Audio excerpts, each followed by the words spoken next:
Hey, dummies. I know that a listener is a 10, a partner of a listener is an 11, and the child of a listener is a 5. But we need to come up with a new term for reluctant TBTL listeners. For example, Ryan Knapp, I know you are listening and you will not admit it. Power out, guys. TBTL. I don't ever saw Baragas. That's an intergalactic space greeting. It means hello, space brothers. So maybe this isn't exactly the most polished radio broadcast you've ever heard. They sound unfreaking incredible together. Listening to public radio without donating is like eating a dinner at an exquisite gourmet restaurant and then not paying the bill, just walking right on out of there. It's exactly like that. Instead of stealing food, though, you're stealing our words and our thoughts. And please don't play this on the radio. All right, hello, good morning, and welcome everyone to a Wednesday edition of TBTL, the show that just might be too beautiful to live. Here we go again. My name is Luke Burbank. I'm your host. If you want to talk, I've got 2 ears, and they're tuned to the listening station. Coming to you from the Madrona Hill studio, perched high above the mighty Columbia on a beautiful May the 27th. California got sunshine. Absolutely spectacular blue skies. The river is placid and blue, and we are ready to go, my friends, with episode 4736 in a collector's series. Let the fun begin. Something called the Enhanced Games happened in Las Vegas last weekend, also known as the Steroid Olympics. The world needs to see the madness that is my upper torso, okay? And didn't go great, actually. It was literally a major disaster. We'll dig into that. We'll talk about some other stuff. We'll do some emails and V-mails, and we'll say hi to this guy. He actually was trying to get into the steroid games. The Miami Meat Tent. But was got a medical deferment. But he's here with us today, and that's what matters. He's the longest-running Cobra of the show, maybe best known for his depictions of the tall ships. He's Andrew Walsh, and he's joining me right now. Good morning, my friend. Good morning, Luke. I'm sorry, were you stalling on my behalf? Did you notice that I had gotten up for a second? It seemed like maybe you were giving me some extra time to sit back down. No, you know what happened? Okay. I took a giant glug of Fresca right as it was time for me to talk. I didn't realize it was going to be time for me to talk. And it was in that sort of terrible middle moment of, do I need to, as our friend Sean DeTore would say, do I have the repeats? Mm-hmm. Do I need to let some of this carbonation and effervescence re-emerge into the atmosphere? Or can I just push it down, or can I Mulaney it? And I weighed all of those options, and I decided to just push forward. And so you just tried to get through the intro as fast as you could? Is that how the burp plays into this? Because I didn't actually. I got up for a split second, basically, because I realized I left the basement door locked, and I needed to unlock it for our contractor. And so I thought, and then I came racing back in here, and it sounded like you were doing sort of a slower build-up to my intro drop or something, because you were maybe you saw on the screen that I was gone, and you were stalling for me. That is not the case, apparently. No. But how did your burp fit into it? Your burp made you... The burp never happened. It went away. Well, I don't know where it is. The threat of the burp, I mean, that made it went away. You just powered through. Okay. So I powered through like a professional. Look it up in the book. Okay, I will. Where's that book? Where's that book? I'm going to look that up. Where's the book-finding book? You know what? I'm going to study those lyrics. I'm going to go home and study those lyrics. I know they were...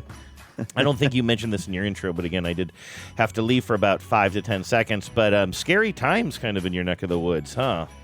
It's been a really weird 24 hours. As many people have probably heard, there was this huge, really, really awful industrial accident kind of down the hill in town, and actually an area of Longview, Washington, that you can see from here, although there actually, wasn't too much like in the atmosphere or anything. But yesterday morning...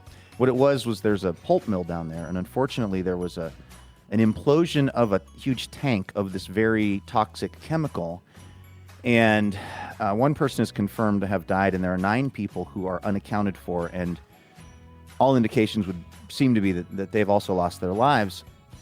I have this app. I don't even remember signing up for this app, but I'm on some kind of an app that, like, when there's a sort of an emergency call or a kind of a 911 event in the area, I'll sometimes get an update on my phone. Oh, there was a traffic accident on I-5, or the police were called out to this place for whatever. And we live in such a technologically advanced age that this little app will even somehow, it will grab the dispatch call. It'll grab part of the audio of, I guess, the 911 call, because I guess that's public record. It'll also sometimes grab a Google Map image of just wherever the locator that's referenced is. It just says, well, what's that look like on Street View? It just gives you kind of a lot of this information. And occasionally I'll get that little notification on my phone. Maybe I'll listen to the call if I'm feeling slightly morbid and curious. And one of the things I've always been struck by is 911 dispatchers, EMT, first responders are incredibly calm. You might even say blasé, typically. You know what I mean? That's their job. Yeah, I know. That's their job. There's like a disconnect when you're, because I listen to some scanners too sometimes, and you realize they're good at their jobs when they aren't bringing a lot of emotion to what would otherwise be an emotional situation, because they have to do it. But it can feel like a disconnect when you're worked up and listening to it. And I had never heard any of these, and I maybe listened to like 4 or 5 of these calls in my life. I'd never heard any of the first responders sound like these ones did. Oh. It was very clear something awful had happened. Oh, I see. And yeah, so it stood out in contrast. And I was like, I don't know what this is. And there was a lot of kind of lack of information early on. But I was like, by the sound of the voice of the person who, I don't know if they were a firefighter or an EMT or what they were doing exactly, but they were calling ahead to the hospital. They were saying, get everybody in the hospital out in front of the emergency room, get the hazmat stuff going. They were getting the life flights. I was like, this is going to be a pretty serious thing based on how upset this person sounds, or just how serious it sounded in their voice. But then it was just kind of a news blackout, and it wasn't clear if this was something where you had, a couple of injuries, or if people had lost their lives. And then so that was kind of most of the day. It was undetermined. And then I went down to get my haircut in town, and I realized, first of all, I was like 4 blocks away, maybe 5 blocks away from where this thing happened. And also the woman cutting my hair lived like a block from it. And the other woman who was cutting the hair, her boyfriend worked there.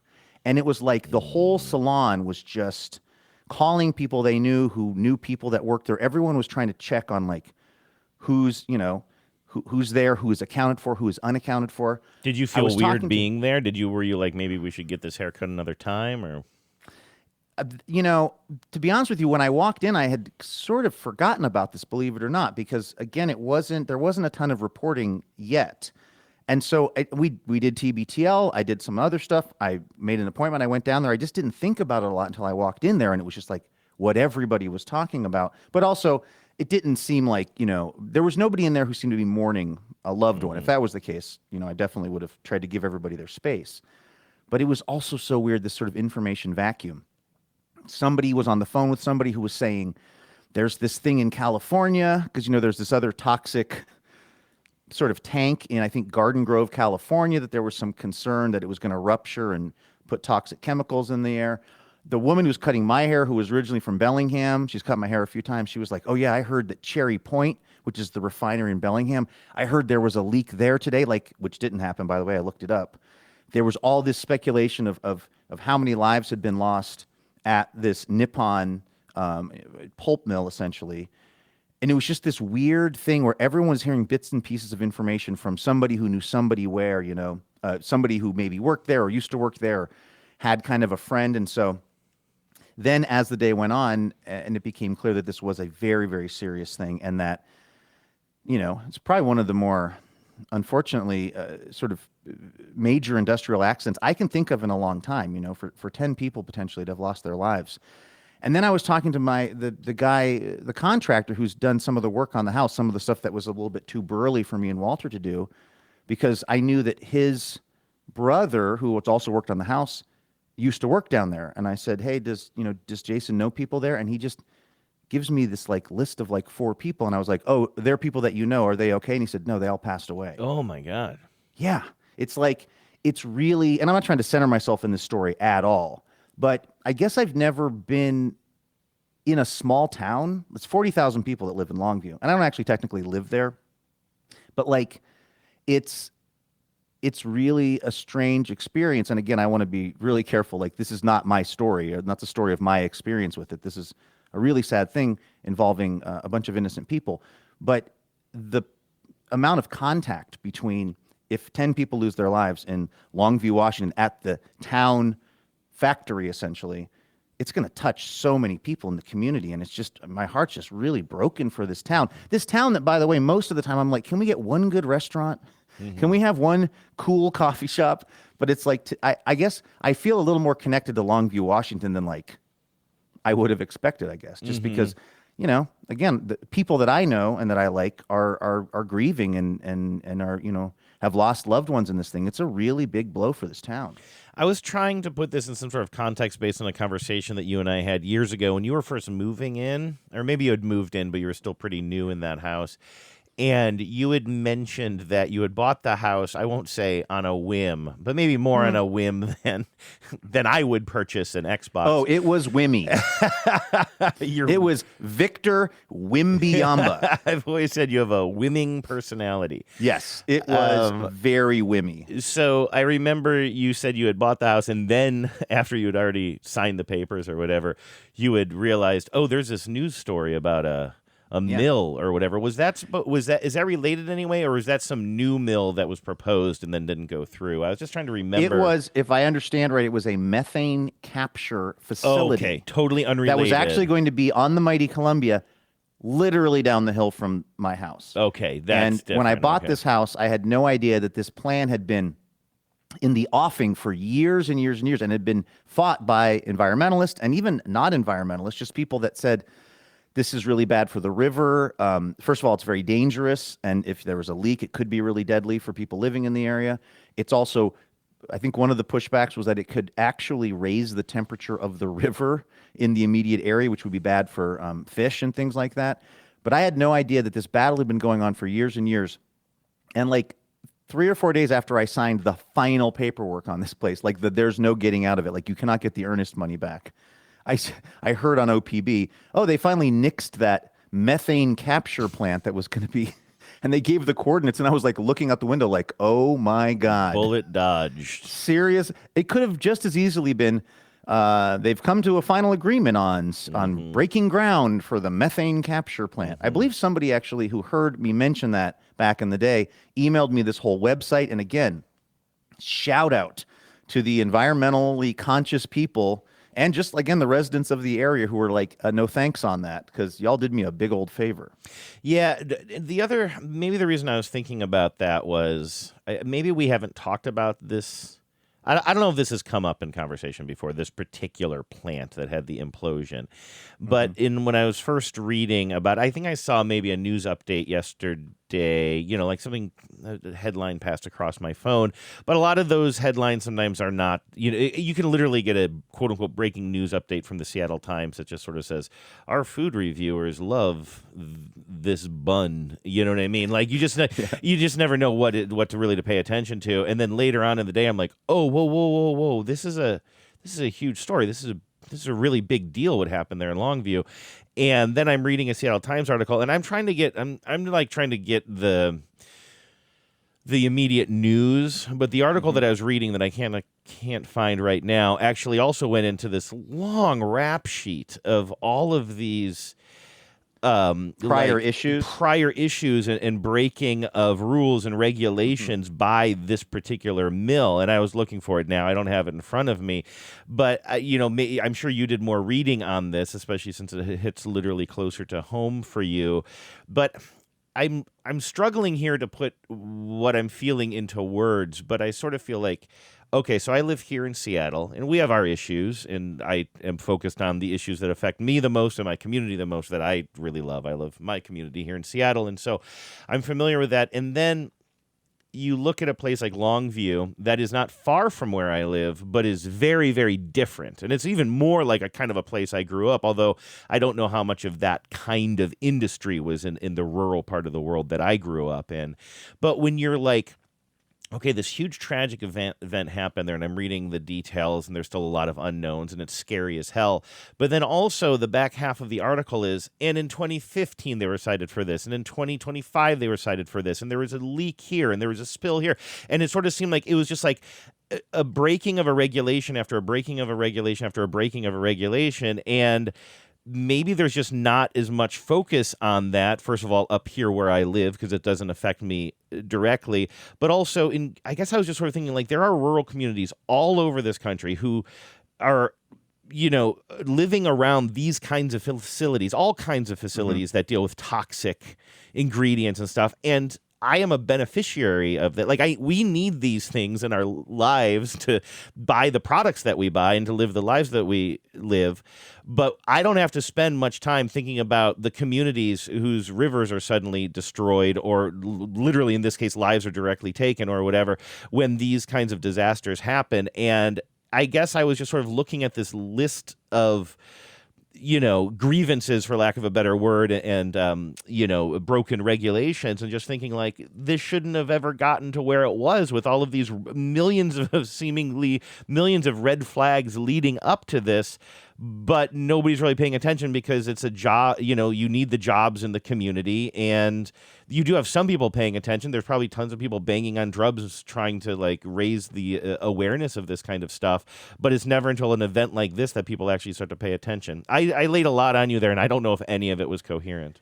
Well, it's definitely, there's a number of these kinds of places down there in this kind of area of town. It's kind of pretty close to the river on Industrial Way, and it's funny because it definitely is probably the big economic engine of the town, to the degree that, like, when I'm listening to some of my weird, like New York Timesy podcasts or whatever, occasionally I'll get one of those geo-fenced ads that'll just drop in.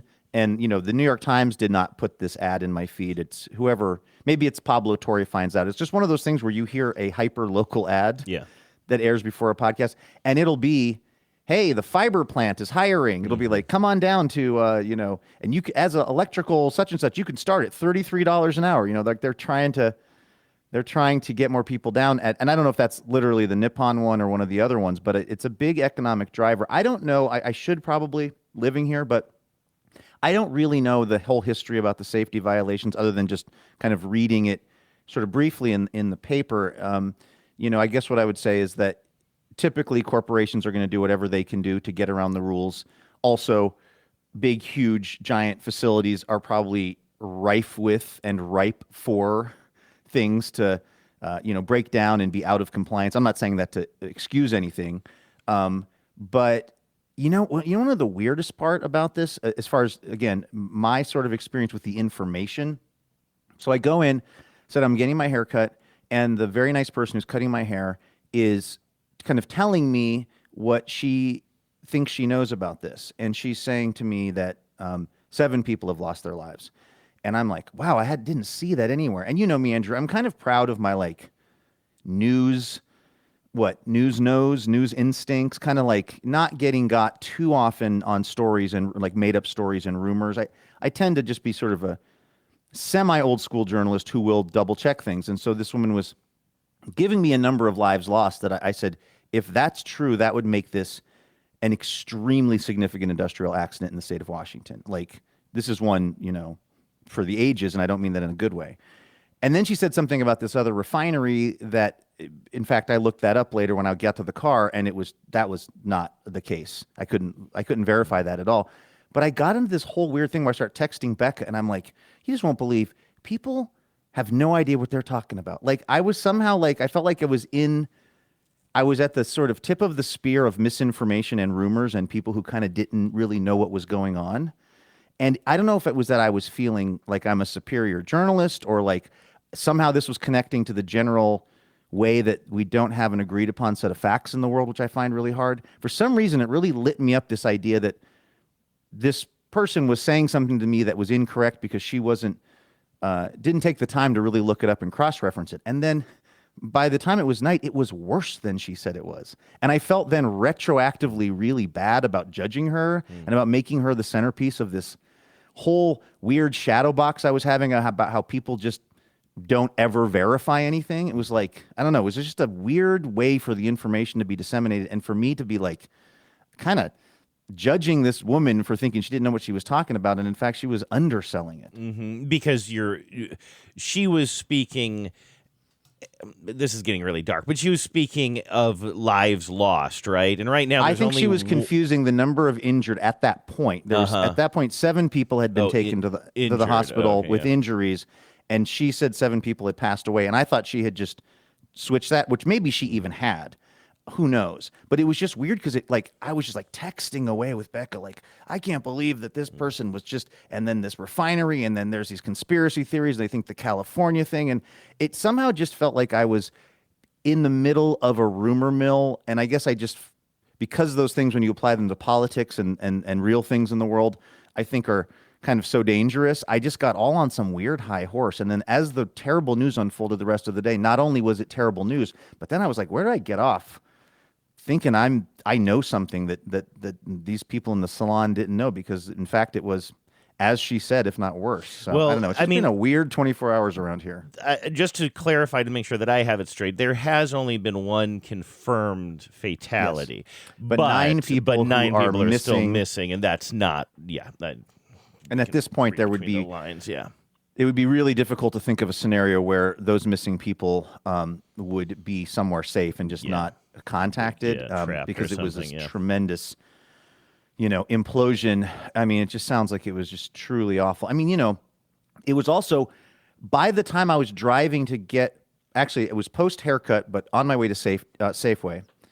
And there was already the Longview Church of the Nazarene on its digital reader board was pray for the Nippon plant. Wow. By 1 in the afternoon, it was already hitting the town. There were vigils last night. It's like, it is a really, really big and tragic thing here in this town, which again, my heart just really goes out to these folks. Again, folks who I mostly don't like. As a general default. No, that's not true. But I just I guess what I'm trying to say is I'm always telling you about how I'm kind of behind enemy lines in Red America, and I'm always driving around and looking at lifted trucks going through Dutch Brothers and just going like, what even is this? And now all of a sudden I'm just like, man, I want to give everybody in that town a hug. Yeah, I feel you.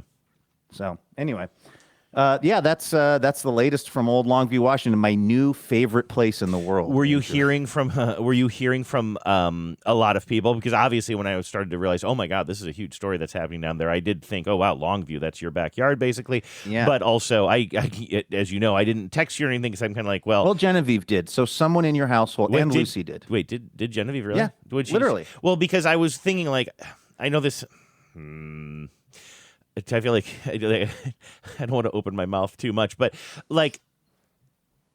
I see Longview, and there's a huge story and a scary story coming from there, but I also know you well enough to be like, well, this doesn't touch your life. And I didn't want to be...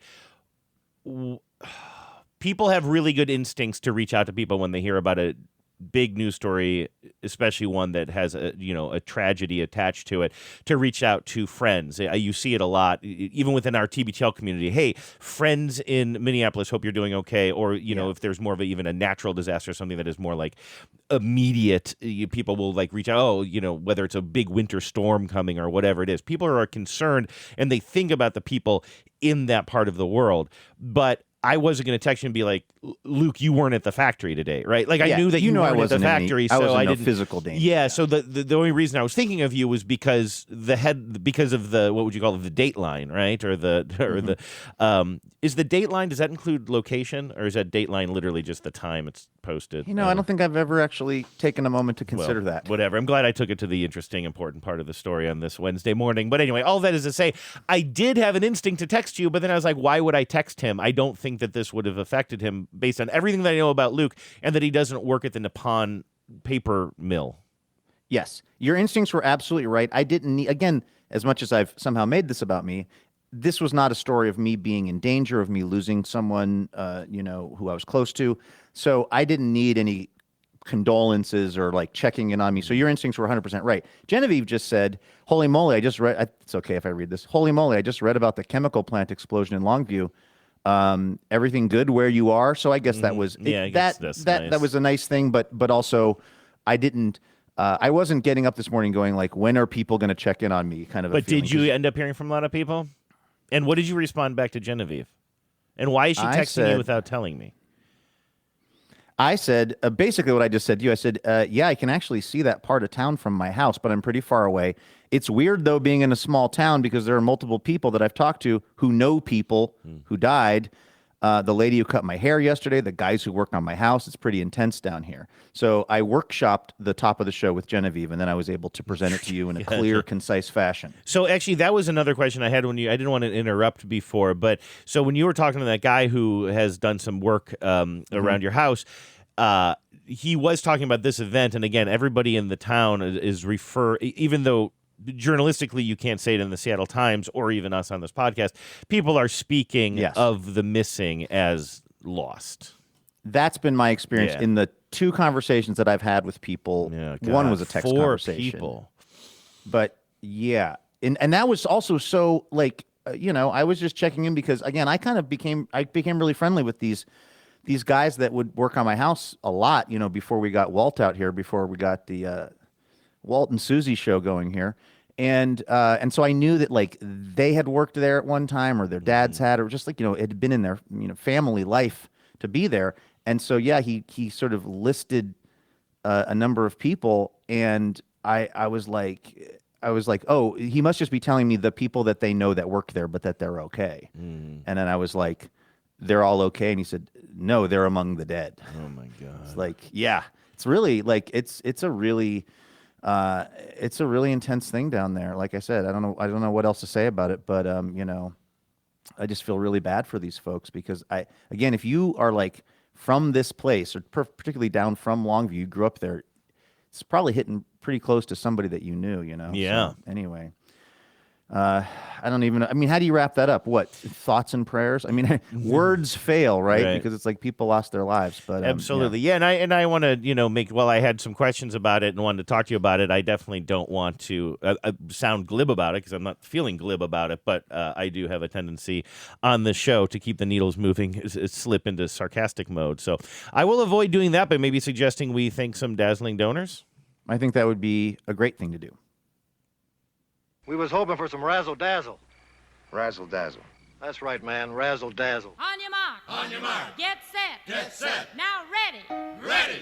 Go. Everybody razzle-dazzle. All right, let's thank some dazzling donors. Of course, this is 100% listener-supported podcasting. We could not do this without the financial support of the tens of listeners. And we're going to thank a dear friend of the program, Susan Thaler, out there in Shrub Oak, New York. Did I tell you that I drove past the exit for Shrub Oak, New York last summer? Did you think of the Thalers? I sure did. We were on our way, Bex and I were on our way up to spend some time in the Hudson Valley with television's Chris Hayes and his wonderful family. And we went by the exit for Shrub Oak, and I said, hey, that's where the Thalers are. Mm-hmm. So, no, Susan and company, that you all are, live large in my mind. Susan says, hey, Biz Boys, I realized I was getting anxious every time I heard the word maestro followed by the Razzle Dazzle song. Don't feel anxious. We don't want people. I know we do not want this to be something that is stressful when you're already donating money to this show. But I think that's just kind of the wiring of a lot of our listeners. I think we've got a lot of folks who were good at school and are good at, turning in assignments and being smart. What they like about this show, I'll never understand. But I think this brings up powerful homework energy for them. I guess it's time to stop procrastinating and submit this dang thing. I'm happy to support my favorite pod and, by extension, this wonderful community. We need each other now more than ever to make it through this scary time. A shout out to all of the wonderful tens I've met in real life and those who are still imaginary friendos. Extra love to our hometown hero and TB employee numero uno, John Sklaroff. Hometown hero because John hails from Scarsdale? No, he's not from Scarsdale. I said that before and he was like, not that bougie. Oh, okay. All right. He's from I don't know the area Westchester. Well, He's from somewhere in Westchester, I think. He'll tell us during the meeting today. Was he the burp king of Westchester? There was a show. Okay, let me explain this. Please. Let me see if I can explain this. We're going back. The references are going to be weird. Do you remember a Geico commercial from 15 years ago that had a kid in it who was playing Peter Pan? And it was like Peter Pan's. Maybe you can Google this while I'm talking about it. I was texting John to ask what part of New York. This is more important. This is way more important. We have to Okay. untangle why I said the Burp King of Westchester. There was this kid who was playing Peter Pan in a Geico commercials, and I believe that the point was it was like you go to your high school reunion, but Peter Pan was one of your classmates, and you all got old, and Peter Pan didn't. It was just one of those dumb Geico commercials that was pretty bonkers. Are you finding anything like this? And the kid, the Burp King of Westchester, is a popular line spoken by actor Thomas Barbuska. Barbuska. Yeah, it's him. Yeah. Go ahead. In his role as the bratty, wisecracking Peter Pan in the classic 2015 Geico It's What You Do commercial. That's AI messing up big time, buddy boy. Good catch. Good catch. But it's funny that because you must have been typing in all the things. This is what AI does. It takes your confusion and it confirms it, because what happens was he was in that commercial and Genevieve loved his performance in the commercial. It had nothing to do with burping at all. It was just Peter Pan is in your high school reunion and it's weird. And he was like he played a little bit of a bully sort of. I think in the commercial he was making fun of all of his classmates for getting old. I could be wrong about the premise of the commercial. All I know is Genevieve loved his performance so much that in the early days of After These Messages, she started tracking his career. Then he showed up in a sitcom that she liked, and he played a pretty prominent role in a sitcom that I believe took place maybe in a summer camp or something like that. Wet Hot American Summer. Oh, he was in Wet Hot American Summer, and he claims in that character's role to be the Burp King. Would you like to hear a little bit of this? Yes, I think please. this is exactly what Susan Take me to asked for. church. Wet Hot American Summer. What is it about? Well, it's the prequel to the. Oh, I'm sorry. He's doing an interview about okay. Wet Hot American Summer. But we did get there. Interesting He that ended they've up got being in one of the reboots of the Thanks, of the David series. Wayne. Why would you? Oh, here we go. Burp Talk Fight. Just stop! What are you running from? I don't want to be here. Is this? Taped This off of the doesn't look TV. like the same kid. Wet Hot American Summer, Cooperberg Burp Fight Pep Talk.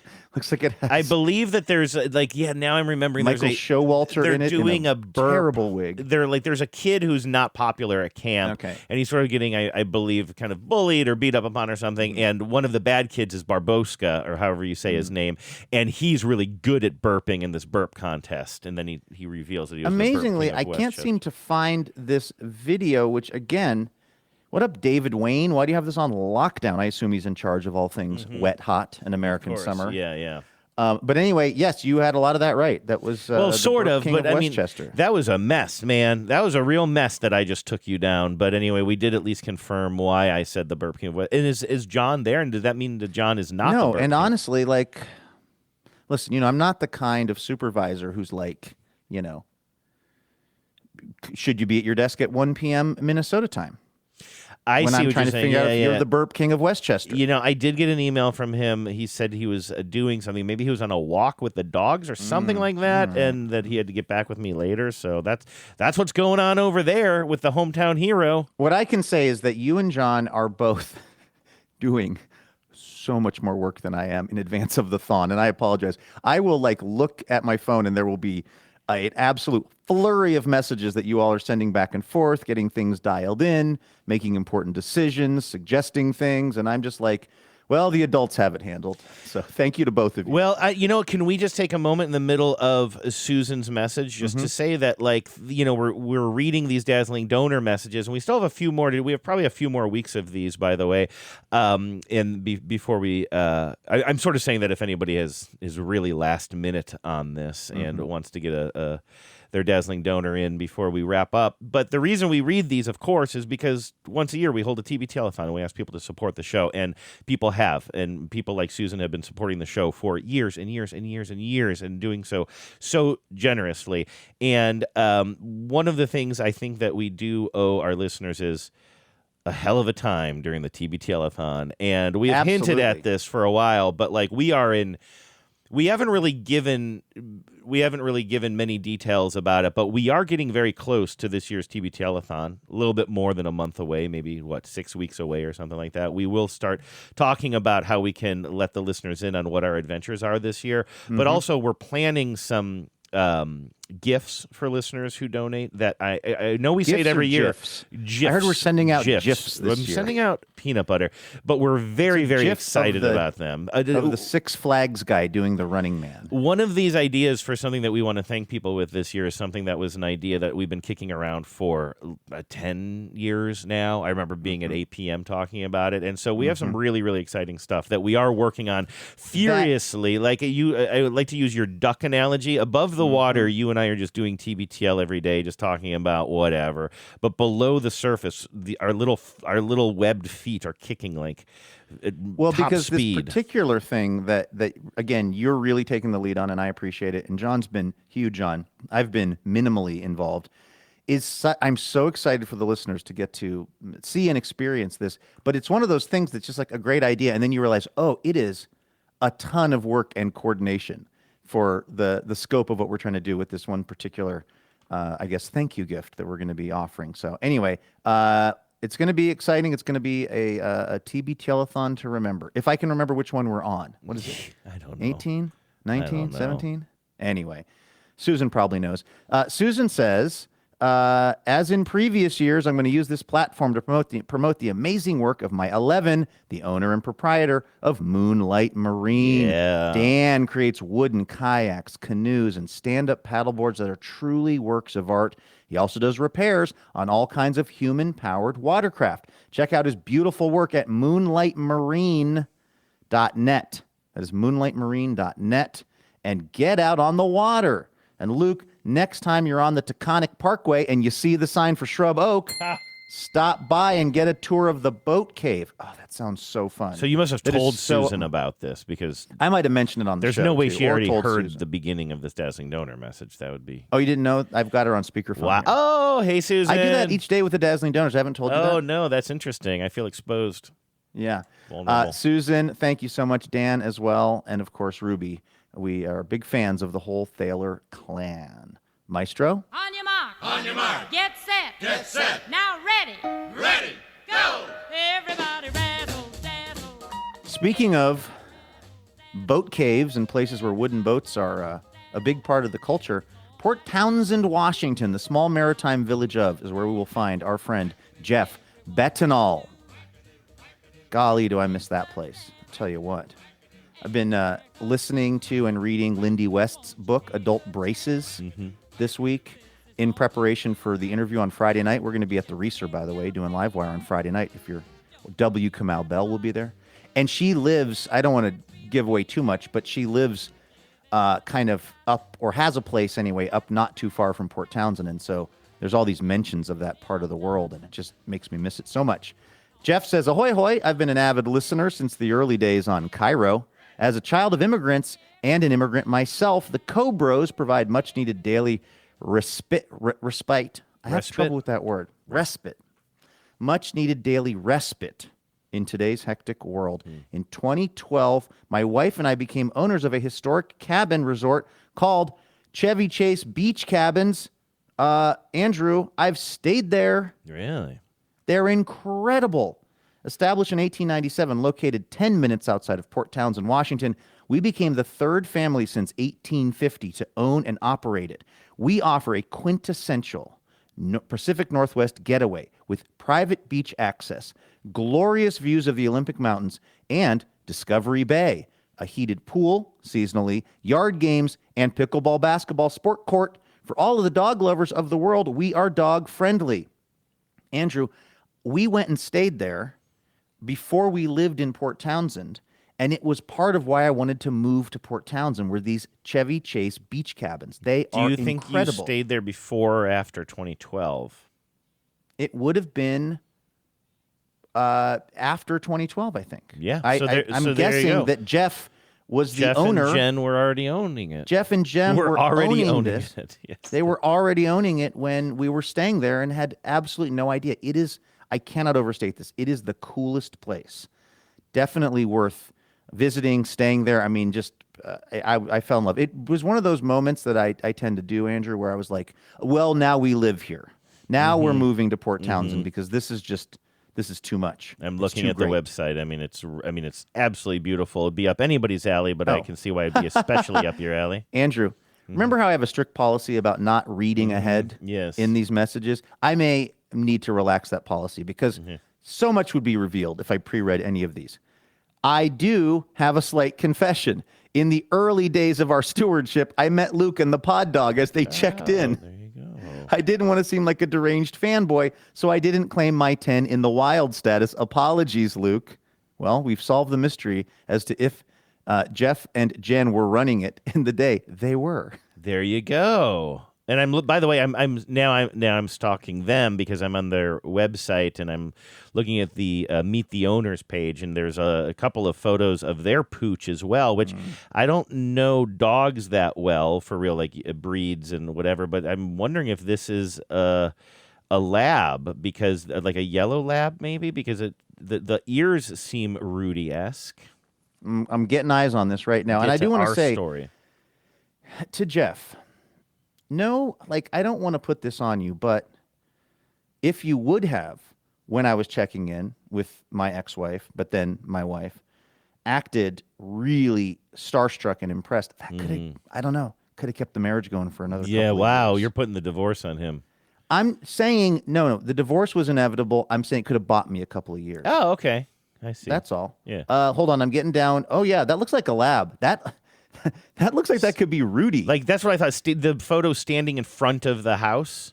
Is that what you're saying on the red brick pathway? That's where I was like, well, wow. Actually, I'd scrolled right past that. That's definitely not Rudy, but it is a lab. But I'd scrolled all the way down to the bottom where there is a dog. I'm assuming it's their dog. But from the side angle. Oh, I see, on the green lawn. Maybe on her more fit days. In her more fit days. But I think she's a bit on the pleasantly plump size these days. But I almost thought that could have been a picture of Rudy running around. Yeah, the one on the red brick path, that's where I was like, whoa, Rudy-esque. But every single one of these photos, for the listeners who are not scrolling along with us right now, literally every single one of these photos looks like a version of paradise. It's so beautiful. Absolutely. And the pictures, I mean, they do it justice, but it's one of those places that when you get there, it's nicer than the pictures. It's just phenomenal. Back to the message. How did you know I was going to be off script, Jeff? And how did you write back to the message? Mention you're a fellow 10 to receive a 10% discount on a 2-night stay, excluding peak season. Do you think you got that? I mean, you didn't mention TBTL, but you embodied TBTL when you were there. Do you think you got the 10% off? It was more reasonably priced than I was expecting. Maybe I was getting the special friends and family discount and didn't even realize There's no way Jeff didn't give you a discount. Here is the website. ChevyChaseBeachCabins.com. ChevyChaseBeachCabins.com or at Chevy Chase Beach Cabins on the various social media places. Thanks to the Biz Boys for nurturing this beautifully odd pod. Power out, signed Jeff Betanol, like retinol, and my 11, Jen Dickey, who is his wife. It's very sweet. Yeah, that was going to be even cooler if I had the audio up. My wife. Oh, I was wondering what was going on there. I thought you were burping again. Drop in. No, I'm past that now, thankfully.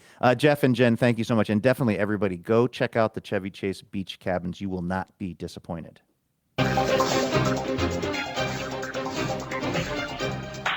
Hello and welcome to Top Story. Did you hear on any of your sports radio listening or other things about the enhanced games over the weekend? No. I almost said this at the beginning of the show, but I didn't want to get in the topic too early. But I had a rare sort of feeling today as I was reading into them. I had never heard of these before. And then I'm reading more and more. And of course, Peter Thiel is connected. Of course. And I'm like. And that other guy who's trying to reverse aging. Yeah. Who was under a UV umbrella. And together they funded the downfall of Gawker. And I was reading this and I was just like, you know what, Luke? Screw you for making me learn about this. I was just like, I hated everything about this. But Andrew, it was a big flop. Yeah, no, that's good at least. I'm with you. Every sentence I read made me feel worse about the world. It's in Vegas. It's billed as they were the people sort of running it were they would seem to go back and forth on if they were calling it the Steroid Olympics or not. They were trying to frame it as some sort of like human potential maximizing sort of body maxing. I don't know if Clavicular was there or not. I feel like he should have been the Grand Marshal. He should have been like wearing a sash and like riding at the front of the parade. But this is, a bunch of these tech weirdos who were trying to sort of like say that when used carefully and responsibly, all of these PEDs, performance enhancing products and things that are, frowned upon in like the real Olympics and stuff, that we can actually use them and we can be superhuman. And then, of course, and live forever. Literally, the stated objective is immortality.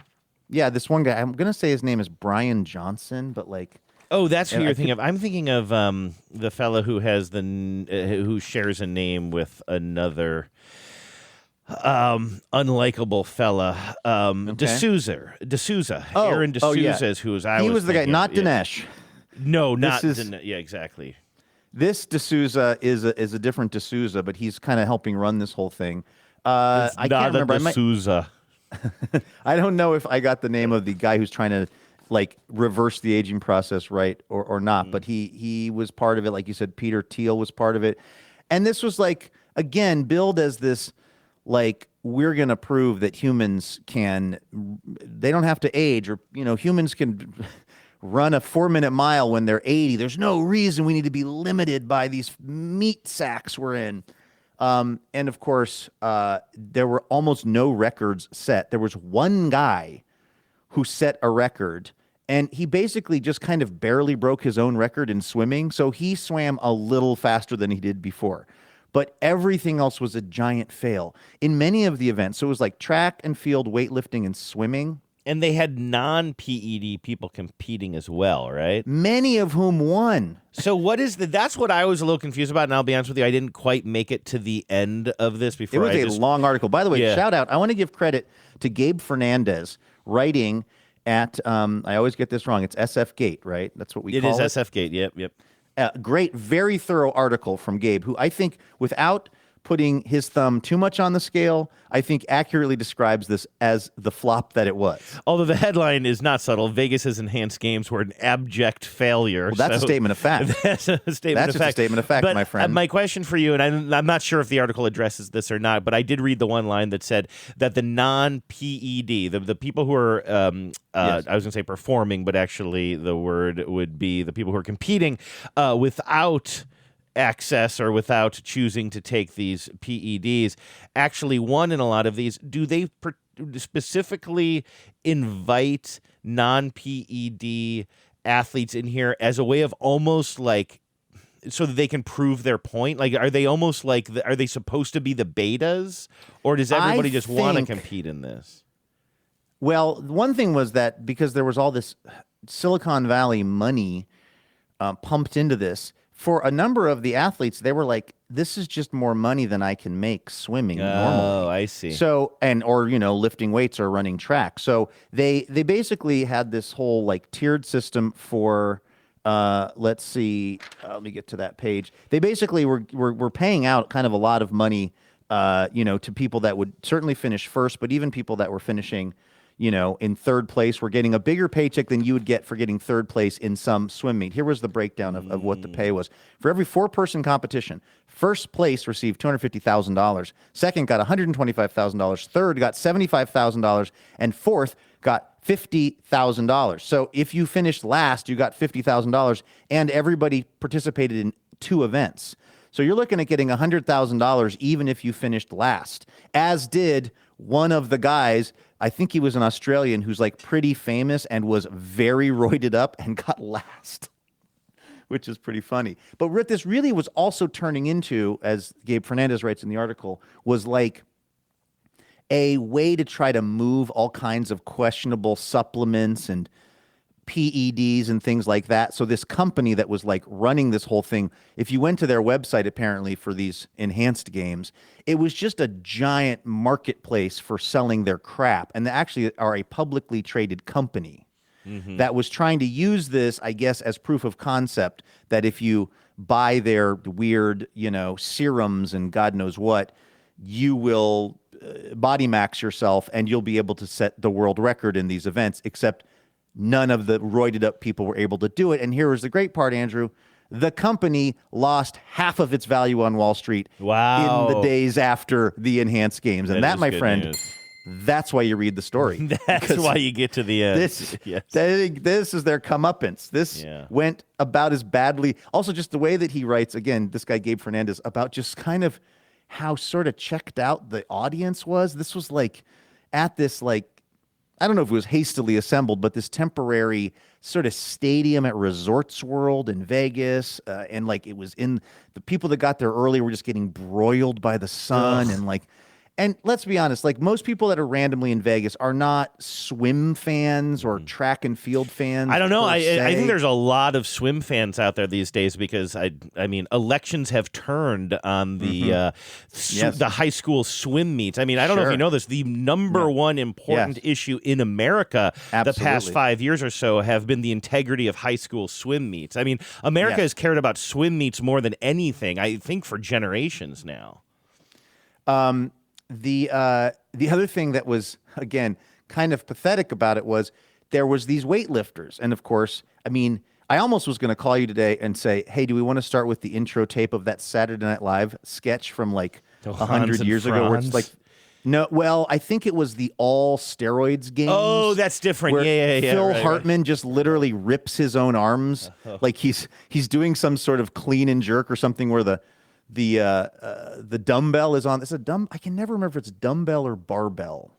I think barbell is the bigger one. What's the difference? Oh, interesting. I think dumbbells are smaller. They're you hold, you do curls with maybe the smaller ones, and then the barbell has a longer bar. Maybe. God, our weightlifting friends are throwing their phones, and they're throwing them far because they're very strong. They're just exercising, exploding into the wall. I'm just going to play this. I think it's probably a bad idea, but I'm going to play it. It's only 2 minutes long. Do I have it right? Is it Phil Hartman as the announcer, or is Kevin Nealon the announcer? Kevin. It looks like Kevin Nealon. So it's a weekend update.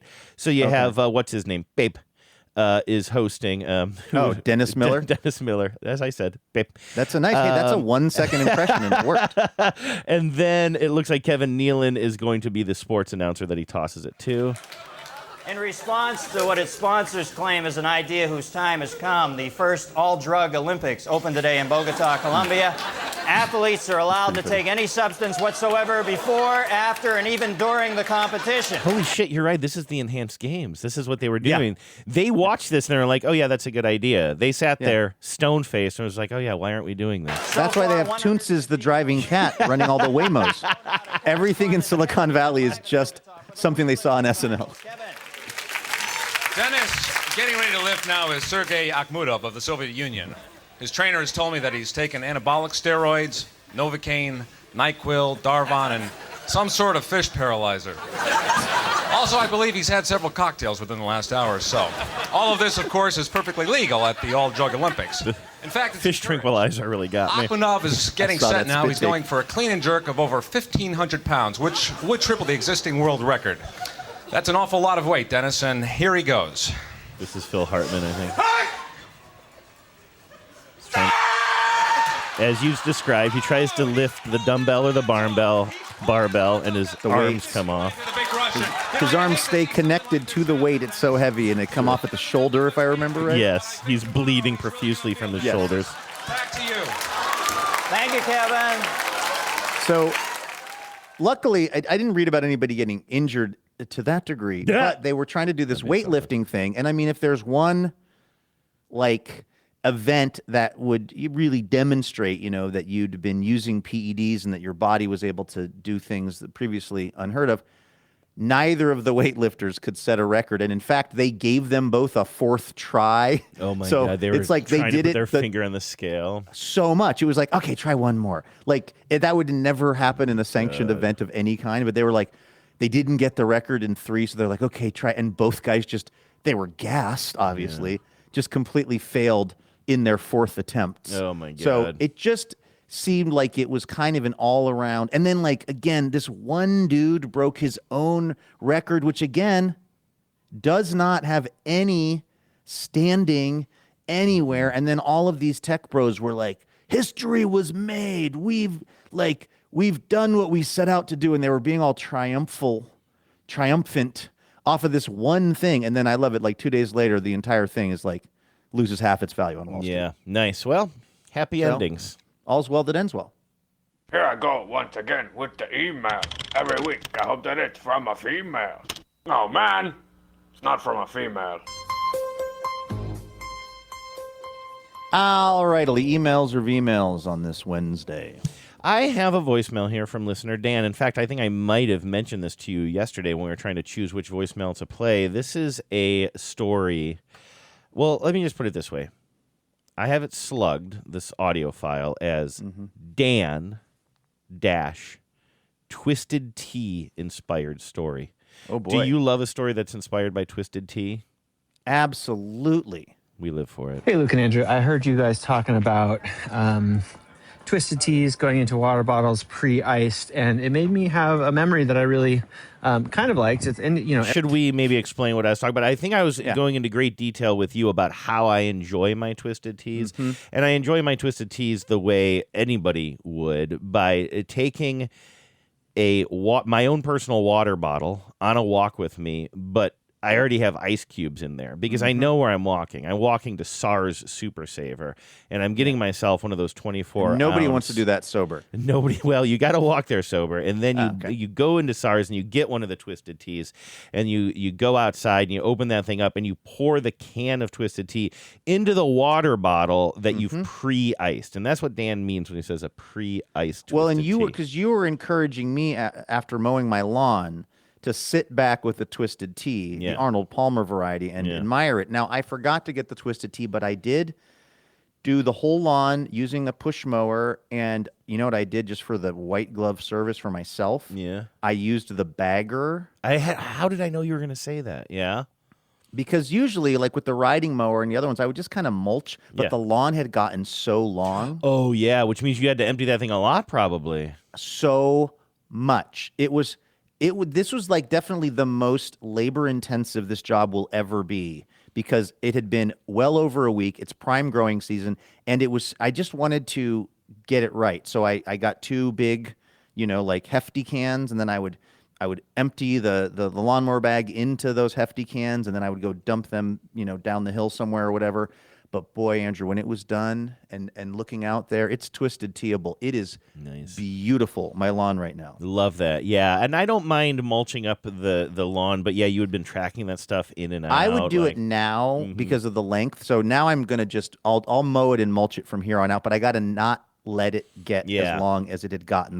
We were at DEFCON 5. Yeah, because then it'll mulch it, but then you'll get those big like pads of it sort of that dry up in the sun. Hey, Luke and Andrew, I heard you guys talking about Twisted Teas going into water bottles pre-iced, and it made me have a memory that I really kind of liked. Every pandemic memory is a little bit of a weird one, but I was teaching an art class during the pandemic at a local art college. I won't say the name of it just in case it, incriminates me in any way. But I was teaching a hands-on bookbinding class to students remotely. And so I had this whole setup where I would use my phone and my computer, have two Zoom things going, and broadcast my hands in one window and myself in another window to 12 students sitting in their dorm rooms being like shell-shocked and depressed because they were in art school, but doing it over Zoom during the pandemic. And what ended up happening was I recorded each lesson. I would do this demo. I had pre-made kits, so they had all their materials to do the projects. And then if anyone happened to miss class, I was recording too. So I had a full recording of the demonstration that happened just in the Zoom, app.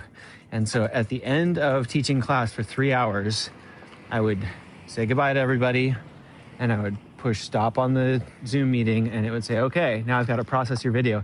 And it would take like 45 minutes to process the video file it had made during the course of recording the class. This like small progress bar just crept slowly across the screen. So when I figured that out, what I started doing, and I should mention I was going down to teach from my lab at school. So I was alone in the room, but I was doing it at school, not at home. So I would while that progress bar processed the video, I would a little like insulated mug that I had put one of the big frozen ice cube, like the big cocktail cubes that I have those silicone trays to make. And the ice cube would still be completely frozen because those insulated mugs are just a miracle. And then I would pour in a nice big helping of a cocktail, either a Negroni or an old fashioned or a Manhattan. And I'd sit there and just like sip my cocktail and wait for the video to finish processing. And then I would post it when it was done. And then by that point, my cocktail would be gone. And I was like, such a nice memory to come back to after Andrew talking about pouring twisted tea over ice in his water bottle. I just think that is one of life's great pleasures, pre-icing something and pouring something delicious over it. So thanks for the memory. Power out. Nice. You earned it, buddy. Yeah, and I can relate to that too. I mean, even just having the little the thing to look forward to after your workday and the processes that go around it. I love that.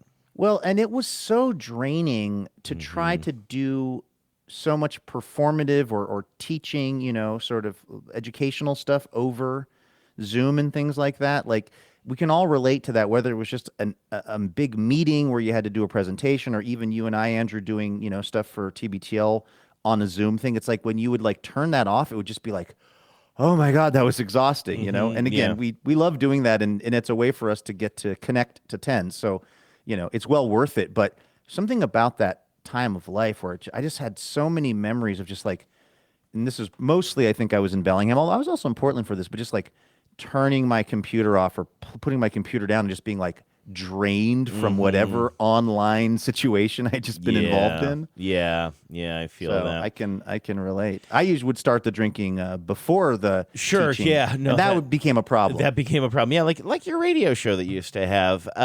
Hey, I had a dream last night, by the way. You look like a dream catcher came to life. This isn't related to anything we're talking about. I just realized we're wrapping up the show. Did you ever have a dream you could do them however much you could do anything you wanted? I should remix that into this somehow. Ooh. But I had a dream that I fell in with a bunch of nihilists last night, and I don't know, or it was actually more like this morning.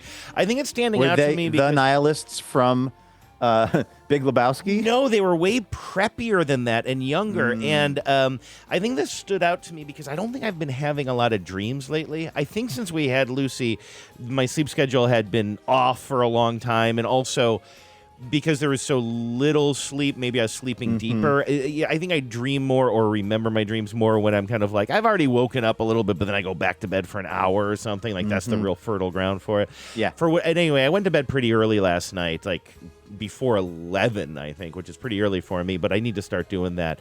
And anyway, because of that, I think I had some dreams this morning, and the dream was very simple and not unlike a lot of dreams I have where I find myself kind of hanging out in a house with a bunch of people. But in this case, they tended to be younger, slightly cooler people than us, but not super cool. Just like, just speak nice. For yourself. Who's younger and cooler than me? Well, no, that's true. I meant younger and cooler than me. And I think Genevieve, that's right, and Genevieve was involved. So it's kind of like we had fallen in with these group of, I don't know, people in their 20s, maybe early 30s or whatever. And we're just kind of like, they were just kind of nice. And we're hanging out with them. I don't know, we went outside and we're working on some project. And then one of the young women who was like kind of part of our gang just kind of drove her car into Genevieve and just kind of, Whoa. It wasn't gruesome. So you don't mean like we are nihilists, we don't believe in anything. You're talking about violent, nihilistic criminals. We were all having a good time, but I mean, that's the weird thing about it. It wasn't gruesome or like, scary, like the way some of these, people are, some of the terrible things you hear about people doing to protesters or whatever. It wasn't like that. It was just like, she just like kind of hit her with her car and like sat in with it, like Genevieve and a bunch of people were just sitting on the ground cross-legged, and this girl was just like, she just kind of decided, I'm going to drive my car into you guys, and everybody was just laughing about it. They're all just laughing, and like, so it wasn't like a scary dream. No, it wasn't scary, and it wasn't gruesome. It was just sort of like a lark. But I remember standing up and I said, and I had this revelation. I said, you guys are all just nihilists. And they all started laughing. They were just like, yeah. And the reason I think I'm sort of thinking about it now is because I'm thinking about this. I'm just thinking about the state of the world. You mentioned before the the looks maxing kid, clavicular. I have trouble saying that, and kind of like even how that sort of you read about these enhanced games, and it has like kind of the smack of that as well. And I just sort of think about the generation. There must be something going on with me. The fact that these were younger people, I think it maybe it was feeding on maybe me processing the world that some of these young adults are coming up into, and I don't mean that in an accusatory way about them, but like. And I think maybe thinking about the pandemic maybe got me thinking about this here at the end of the show. But just like the younger people than us who lived through the pandemic and are still trying to make sense of the world as they enter the workforce. And you and I have been talking a lot about the graduation speeches and everything. It's just like what a world to come into. And I do think we're seeing more nihilism, generally speaking, and just kind of like, yeah, what is the point of anything? Why don't I just bump you with the bumper of my V-dub? Like, I mean, of course, we can't encourage that behavior, but it is understandable how the younger generations would have a certain amount of frustration and despair when it comes to like not being able to buy a house and, you know, having so many things that were part of the quote unquote American dream. And by the way, buying a house isn't the be all end all of adult life, but just kind of like there's just so many things that were so much more easily achieved in my lifetime. I mean, like even going to the University of Washington. Thank God I went there when they would just let anybody in. Like, I applied the day the application was due. I filled it out by hand. I drove it over in my parents' Ford Fairmont and said, "Can I go to college here, please?" I put a $10 bill with a paper. You know, like it just, you know, and you know, my first ex-wife and I, we bought our first house. It was $160,000.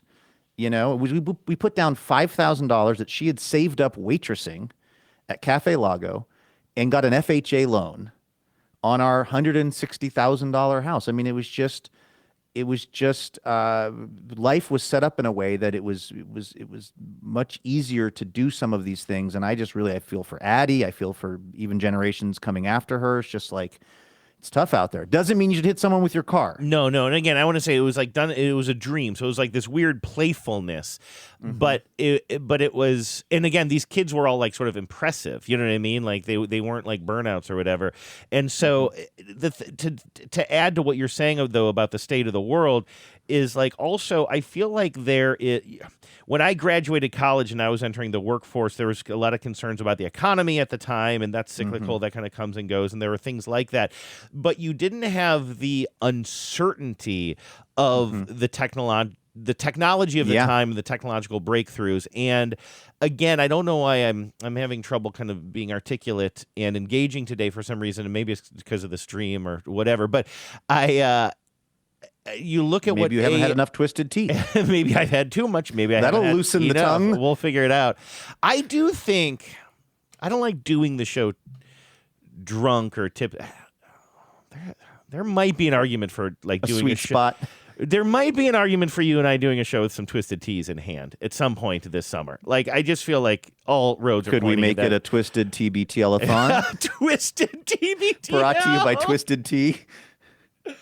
Should I use that as today's show title or save it for this glorious day where we have Twisted Tea? Let's save it. Oh my God, we got to do that. A special Let's day. just get John on. Okay, whatever. All of that is to say, technology was still at the forefront of a lot of conversations because the internet was still relatively new and it was changing things.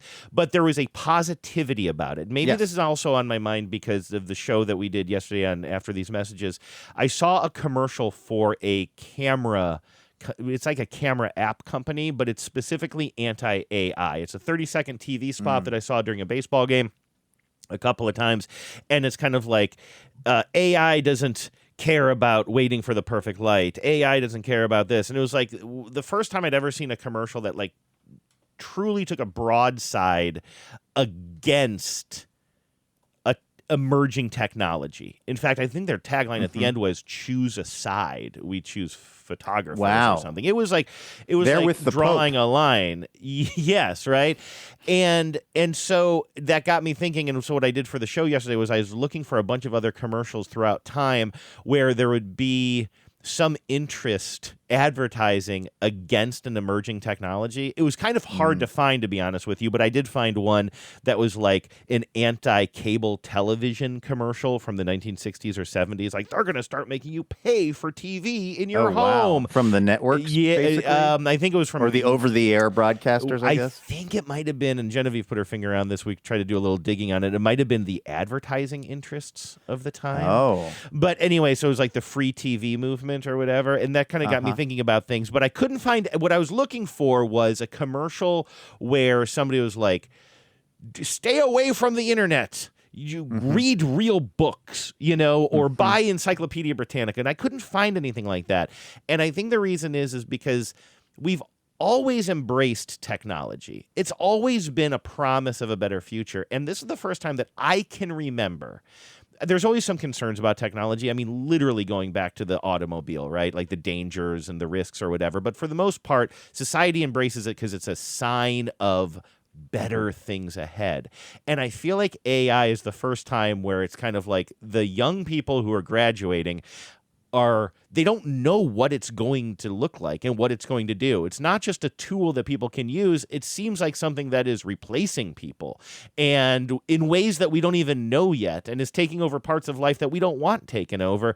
And maybe part of that is kind of on my mind too, as the uncertainty of the world. There's always uncertainty in the world, and I think every graduating class probably feels a bit of that uncertainty, but this feels really uncertain to me.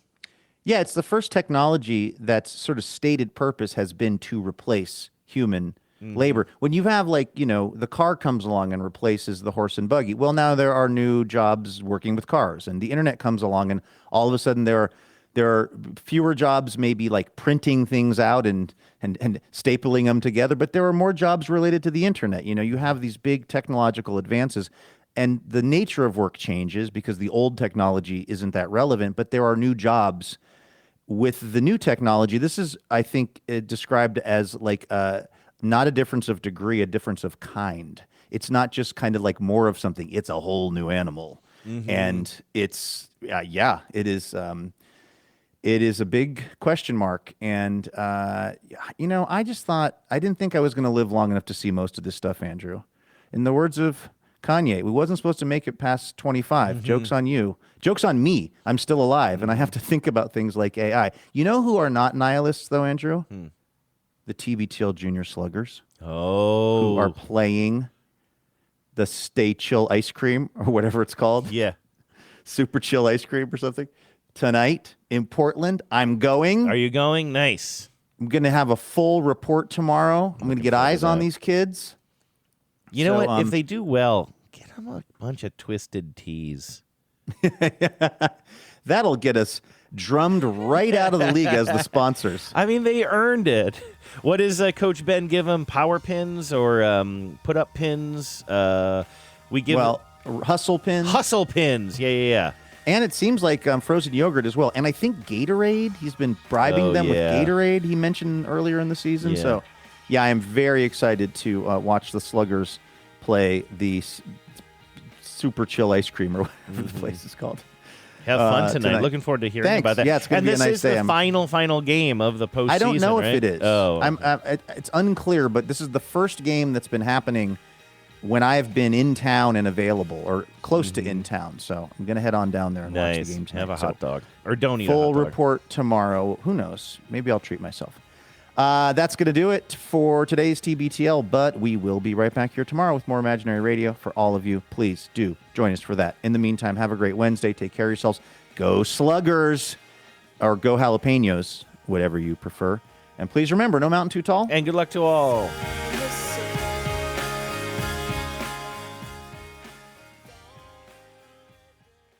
Power out.